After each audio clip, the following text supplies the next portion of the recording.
Morning to all. My name is Samira. I am studying in 9th class in ZPHS Nerada. I am telling about International Yoga Day. Yoga is an ancient Indian practice that is mentioned in Hindu scriptures. Maharshi Patanjali is known as the father of yoga. June 21st is celebrated as International Yoga Day since 2015. The day was first proposed by our Indian Prime Minister Sri Narendra Modi sir in 2014 during his speech at United Nations General Assembly (UNGA). On this day, people gather and practice of yoga in unity. The day is celebrated to promote yoga for the health benefits on the global level. Yoga is not only help to keep fit but also help to lead a better and healthy life. Just 10 to 20 minutes of yoga every day brings a lot of positive changes in our body.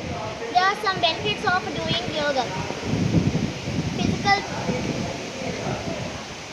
There are some benefits of doing yoga. Physical fitness and flexibility and boosted immunity and improved mental clarity and focus on studies, better sleeping and there are so many benefits of yoga. I think you all are follow my words. Everybody must and should follow these instructions at least 10 to 20 minutes. Thanks to giving this golden opportunity.